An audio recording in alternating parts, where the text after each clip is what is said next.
dedication that Christian's father has to the farm and the conservation aspect of what they do. They both are so passionate about this country, their homeland, and not only what they do to produce that end product of a guy or girl sitting in the lounge smoking a cigar, but what they're trying to do and protect and change and just make better for everybody here in Honduras, which is amazing. And seeing, Christian and his father implement some of those things, to see someone care so much, not only about the land, about the cigars, but also about his employees, his people. These are his friends and family because he's from here, and that's really cool. So, yeah, you come in. This year was a little odd in the way that tobacco was grown, because we had a big storm. So you prepare the seedbed. The seedbed is like a 45-day process. The seedbed was prepared. Everything has to be perfectly timed. Seedbed is where everything starts. If you have a good seedbed, you can have a good crop, because it's just like raising children. If they grow up right, they're gonna do well. If they grow up twisted, they'll be twisted like a lot of you guys here. So anyway, the ices don't do anything for the seed, but when they start spreading, it allows you to see. So what's gonna happen in here? So more than one seed is gonna land in each one of these holes. So in a few days, about 7, 8, 9 days, you start seeing the little plants come out. And when that happens, you see them come out here, and they'll pick out with a little a prick or little wire. They'll pick out the smallest ones and only leave the biggest one inside each tray, to the point that you only have one left inside each tray. The root system wraps around the soil. They look like strings. It's pretty cool. And you pull it out, so all the sand you see here comes out in a perfect cone.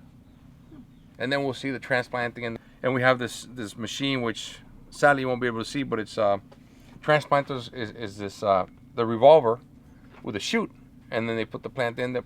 It goes all the way down and it transplants. It's pretty cool the way it works. Very simple, but it's pretty cool the way it works. Hi, my name is Robin Russell from Alabama. I am over purchasing and inventory control for the cigar room for Donald Waddell. We have 3 locations: Madison, Alabama, Florence, Alabama, and Gunnersville, Alabama. Been working for Donald for about 6 years now, and I absolutely love it. Hombre, no fregues. Estoy encantado de aquí, me dijo. Creo que bueno lo que le gusta aquí. No, es que me gusta más aquí, dije, que aquí es más despejado todo, dije. Y a las 10 de la noche todavía andamos vuelta por Ah, con razón, sí. The biggest limiting factor of any crop is the amount of barns you have, because one barn will only hold about an acre and a half of tobacco, so you have to stage it. Tobacco has to sit here for no less than 45 days. What was developed by the Cubans in 1990 is something called cafrizas, or temperature controlled. So we have the temperature control systems here, and what that does is, because if you guys will notice, it was chilly last night, it's hot right now, so tobacco processes during the daytime, but when the temperature drops, tobacco stops processing.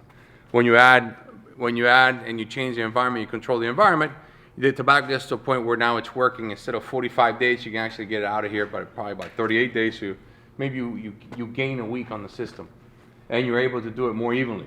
Now, like I said, normally we would be more advanced, but we had the rain this year. You would see tobacco already going into these barns. So tobacco will sit here for no less than 45 days. And what you're doing is they call it curing.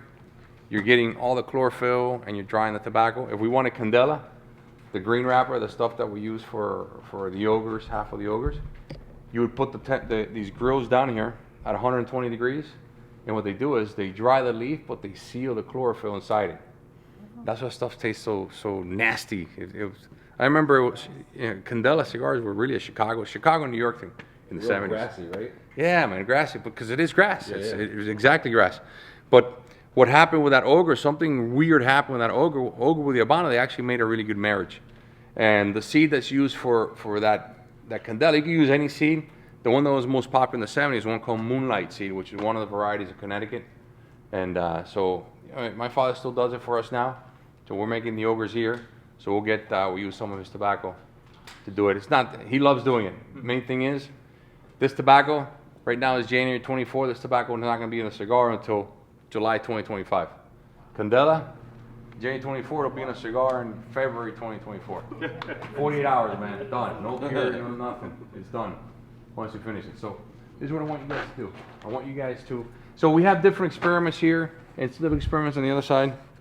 So I want you guys to understand what wrapper does. So everybody grab a cigar and take the tissue off and cut the cap off. I'll teach you guys how to cut the cap so you guys can taste cigars. I just figured that out. Eiroa cut. All right, so normally, I'm gonna roll these cigars. Normally they look a lot nicer. These leaves are a little drier than they should be. So what you do is, this is a test we do here, because we wanna see, let me get your cigar for you. It's not the tastiest thing you guys are ever gonna taste, but it gives you an idea of what the tobacco's gonna taste like when it develops. We wanna see also how it's burning. You wanna see the color of the ash. It should be giving you an edge. Normally these wraps are a lot prettier, man. Tobacco's a little dry. It's working. When you squish it, you feel all the goo on it, and we call it the fat. There's no really measure. I'm sure it has a scientific name. Why do you do it first? No, I'm just saying. I'm just saying so you guys can feel. So when the fermentation process starts, that's what we want to keep. So sometimes you see these wrappers are just beautiful, they're oily. It's just the amount of fermentation you gave them. And you can ferment the oil out of it entirely.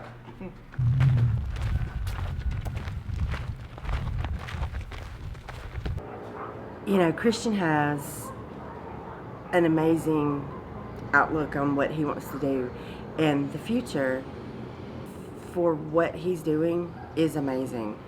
And you know, I would just invite anybody, you know, retailer owners, buyers, cigar shop managers, if you can come here and see what he does, that is vital information that you need for your shop. You know, but to be able to sit and talk with him and just shoot the breeze. We smoked yesterday for almost 2 hours in the rolling room while Christian was picking our brain. And that was probably my favorite part of the trip. Just sitting there, you know, us talking, him talking, us smoking, you know, hearing the presses and the rollers and just everything they were doing in the background was incredibly cool. And, you know, I'll remember that forever. It was a great trip. Oh, he herds the lamb too? Yeah. Those dogs are very effective. We were very effective. You just got to get them trained, you know? No. No? Natural. They're natural? Yeah, natural. Oh, wow. I'll show a video now when this one came to life. Yeah, I brought this one down. It was 8-9 weeks. Brought him down. Saw a lamb. Started hurt. Could barely bark. Oh, wow. And now, as an adult, he does it by himself.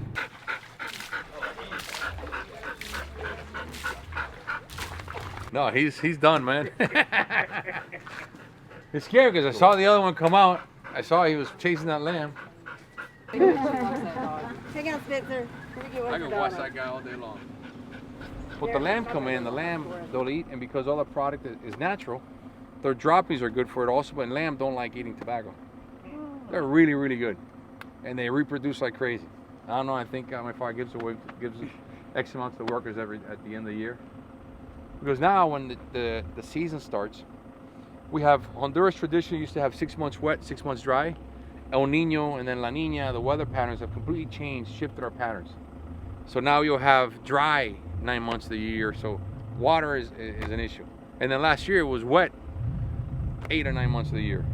So we can't, there's no predictability anymore. What they're doing is, notice how flat the soil is right there. And notice what he's doing. He's putting soil on the side because there are philia or hair on the stem where the tobacco plant also eats from, grabs their nutrients from. So you're looking at the root and you're looking here at the stem also.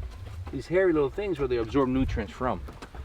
So what you're doing also, you're bringing oxygen to the soil, onto the soil, because once the water, this water is already compacted. If you press the water here, or the soil under the water is compacted, and you saw the root is not necessarily a strong root yet, it's just like little strings. So what you're doing there is you're bringing oxygen, you're turning the soil around, so now the root itself can breathe a little better and grab more nutrients. Of course, they have to be careful.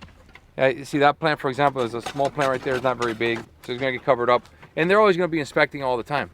There's always something going on. If you look out down that way, you see there's a lot of activity, and we'll go ask them what they're doing now. I think it looks like they're fumigating. They're wearing the white outfits, so they're probably fumigating. All the products we use here are Bayer, and they're all green products. Green and blue, it makes things a little more expensive, but we developed the farm to a point that it has zero impact on the environment, and it's like if we never existed.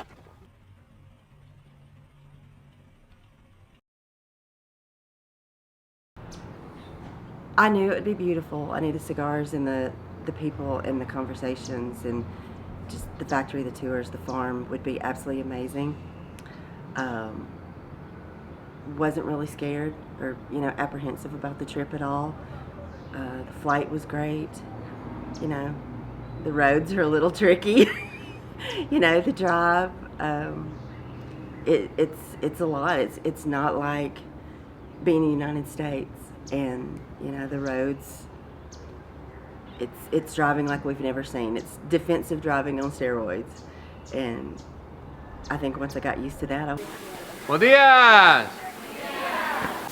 Sorting. You saw seed beds, you saw the tobacco in the field. We didn't see priming. Well, you saw the leaf already dry. From that point, the tobacco gets brought from the field. It gets brought here, and it starts the fermentation process. So we're going to jump in stages. This is already after fermentation is almost done. You start the sorting process.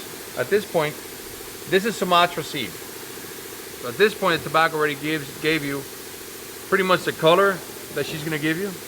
You know exactly what you're working with. You can smell the tobacco.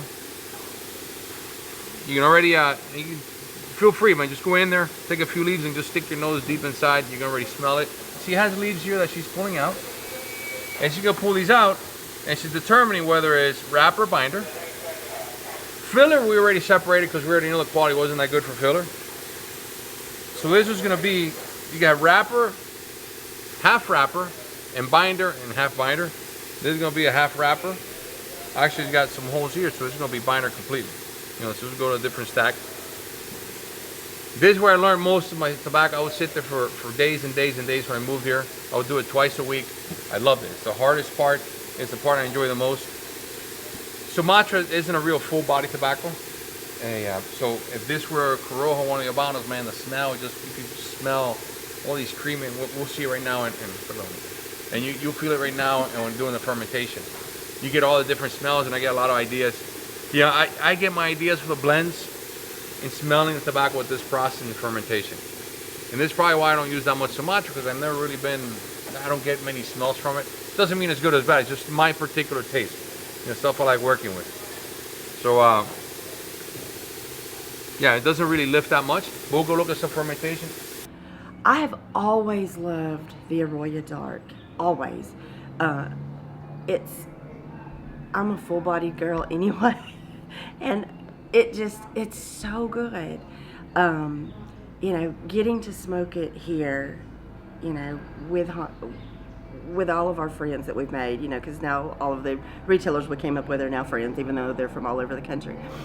And getting to smoke with them and Christian, and have somebody from Tampa say something about the cigar, and then somebody from Kansas City talk about the cigar, and then somebody from my neighbors in Mississippi talk about it, and Christian, and Michelle, everybody, and they all add something, and they have their little stories about those cigars, and that's just really cool information we can take back to our customers.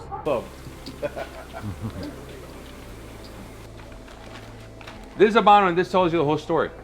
And these are all second primings. You see here, Habano Sol, second priming, XL, half wrappers. That already came from that sorting room. It was sorted probably a couple weeks ago. And I'll give you the date here. This is bulk number 19, 184 pounds of this particular one. So this thing's probably a total of 2,000 pounds, this whole thing. This is from the 2023 crop, and lot 22. Go ahead, here you go. Stick your nose in there. Did you make a whip? Now it's when the ammonia really comes out. Oh, yeah. Oh, yeah. There you go. Oh, wow. Again, there's second priming. The tobacco's not going to be the thickest, but look at the color it gives you already. You see here, there's a little sheen still from the oil we saw in the barn that I told you guys to touch. This is the color. Now, I like the color a little more Colorado, but there's something, my dad would be all over this color. That's what he likes. He doesn't like the cigars to be too strong. This one already, you can smell it has a little body already. So to me, at the point of fermentation, This tobacco is ready for my taste. You guys still have those cigars? You have a cigar? I can wrap some cigars with this if you guys want to try it. My taste, if when you smoke those cigars, I'll start looking at them. If there's no border, there's no edge, this tobacco is ready. My taste. My father will probably still ferment a little more because he doesn't like this tobacco that strong, right? And everybody has a different taste. If you talk to every other manufacturer, everybody will give you a different opinion. I mean, you make to Nick's place, I don't know what they teach you guys there, but he has his own system as well. And fermentation, there's tobacco has a bacteria and it reacts to water.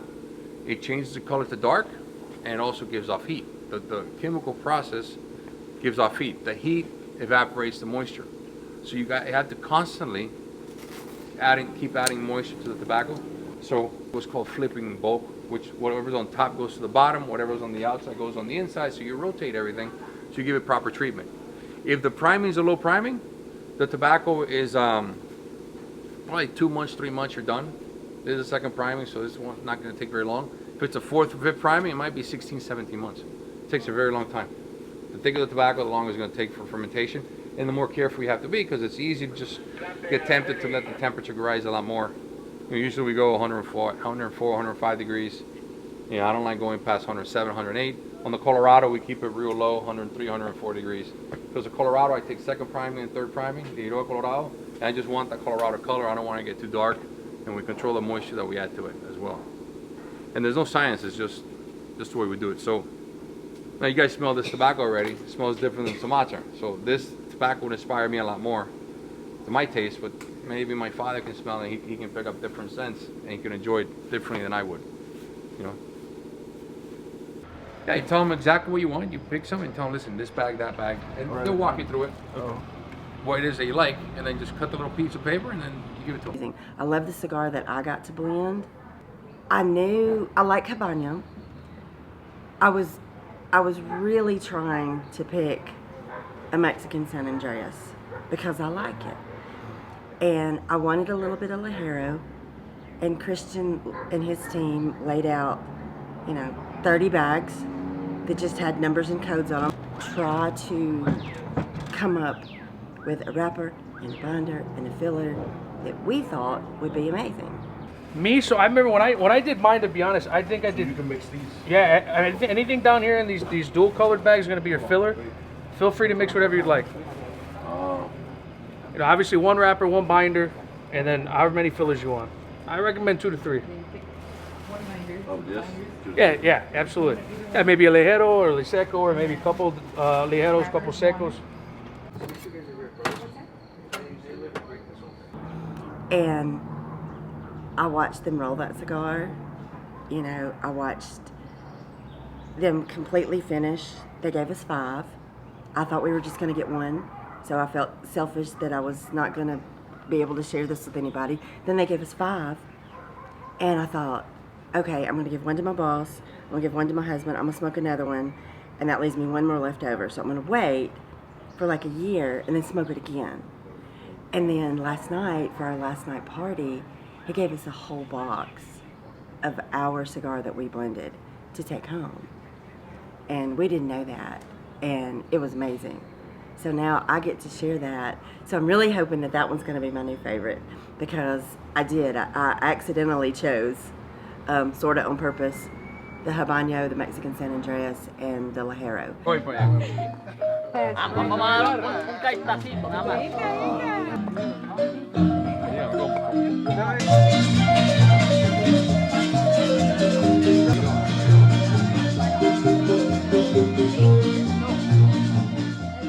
And I don't remember the number. He's told us so much information, so I'm on information overload. But a lot of, the guys and girls that are sitting in the lounge, and they walk into the humidor, they grab a cigar off the shelf, they cut it, they light it, they sit down and they smoke it. And they honestly don't know how many hands had to touch every single part of that cigar. From the seed part to the planting part to just everything. I mean, they touch it so much, just from beginning to end. Just, there are a million things that have to happen for that cigar to sit on my shelf in Florence, Alabama. Retrohale every time you smoke. Blow the smoke out your nose. Okay, so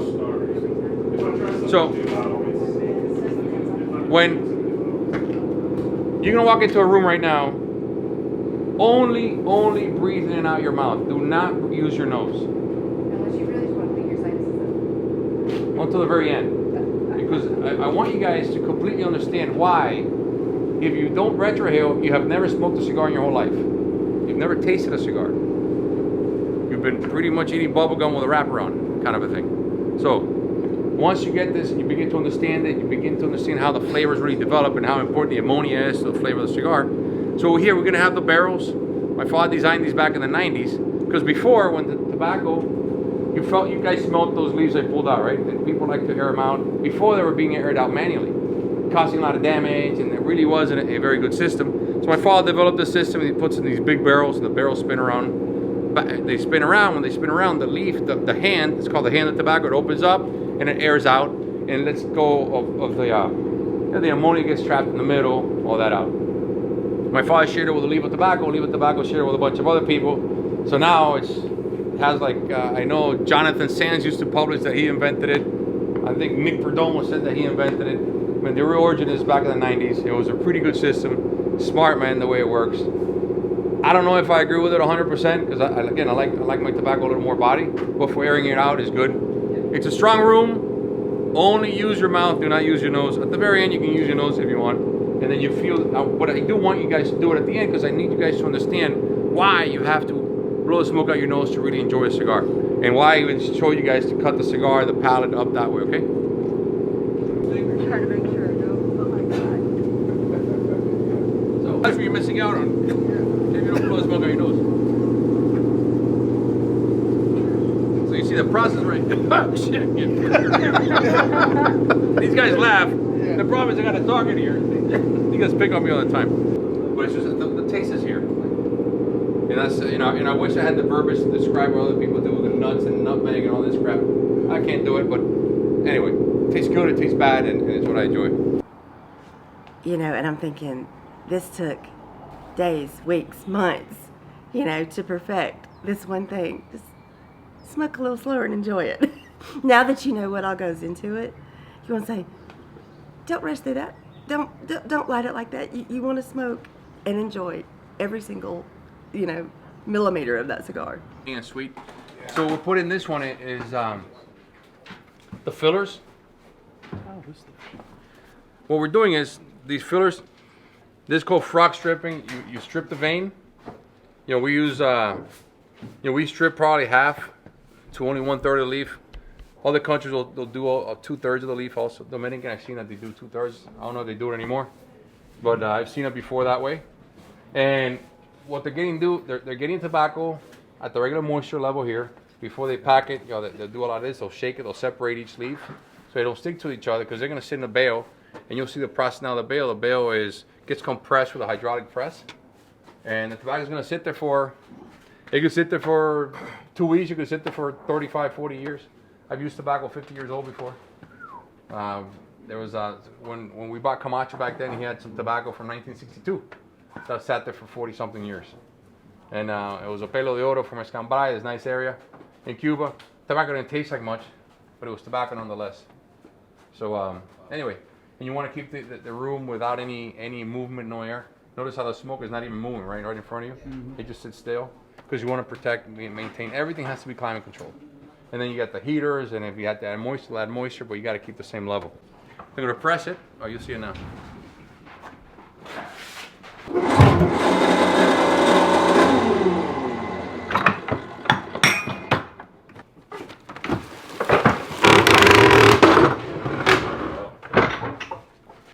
All the years we've never been back here.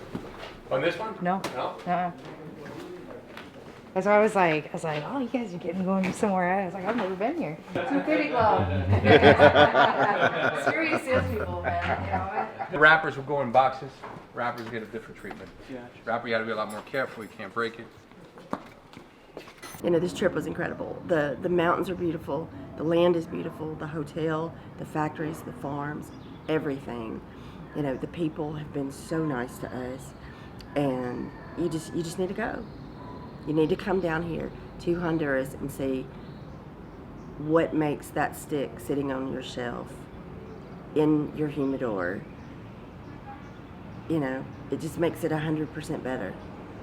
You know, now I want to go home and just try every single cigar he makes again and just really appreciate it and share all that, you know, with my customers. Because we do that. We sell cigars 365 days a year. But now we have a lot more information. And, you know, getting to share that with our customers is the best. It's just the best.